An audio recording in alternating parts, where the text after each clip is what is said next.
नाजरीन, आपसे मुखातिब आपका मेज़बान चौधरी फजल रहमान, पाकिस्तानी ज़ेर कब्ज़ा जम्मू कश्मीर के ज़िला पेम्बर की तहसील समानी।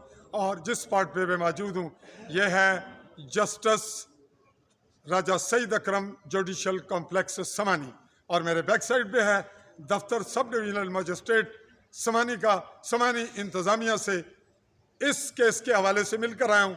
यह है जिंदा फ़ोटो राजा उमर फारूक वाल्द राजा तुफैल साकन पिंड जट्टा समानी का, और यह है उसकी ज़िंदगी छीन जाने के बाद, उसकी शहादत के बाद, उसको कत्ल किए जाने के बाद। कत्ल किया इंडियन आर्मी ने, और आनत ठहरी उन लोगों की जिन्होंने 5 अगस्त 2019 के मुआहदे के बाद हालात नॉर्मल रखे हुए हैं। मामला जम्मू कश्मीरियों का है, इसका रिस्पॉन्सिबिलिटीज़ की जम्मू कश्मीरियों की बनती है।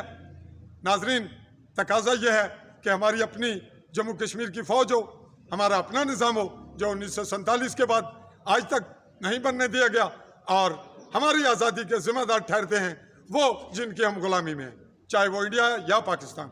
अक़वाम मुत्तहिदा का क्या रोल है कि हम गुलामों को जब बोलने ही नहीं दिया जाता, या बोलते हैं तो हम में लोग मुनाफ़कत करते हैं, लोग बिकते हैं, लोग बेबसी में अपने मफादात समेटते हैं। भारत और ये मामला बढ़ेगा अलग। इस केस की तहकीकात के लिए मैं मीडिया इन्वेस्टिगेशन जारी रखे हुआ हूँ।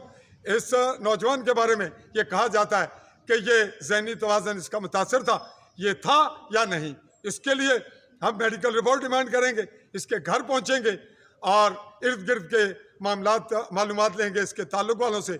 और इसने बॉर्डर कहाँ से क्रॉस किया, मेरे पास ये मालूमात पहुँच चुकी। मैं फिल वक्त इसको बयान करना मुनासिब नहीं समझ रहा। किस वजह से ये बात चलेगी बाद में। तहकीकाती अमल जारी है, और कुछ साफ़ी कुछ हुकाम को मिलकर भी आए, मुझे नहीं कॉल किया गया, और अगर कॉल भी किया जाए तो बेहतर यही है कि मुझसे बात ना सच अगर उगलवाई जाएगी तो मैं उगल दूंगा।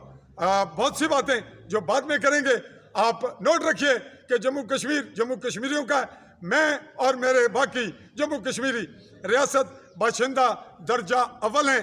इसी बुनियाद पे हम अपने मामले के खुद जिम्मेदार हैं। तहकीकाती अमल को आगे बढ़ाते हुए अगली रिपोर्ट तक चाहूँगा इजाज़त। अल्लाह हाफ़िज़।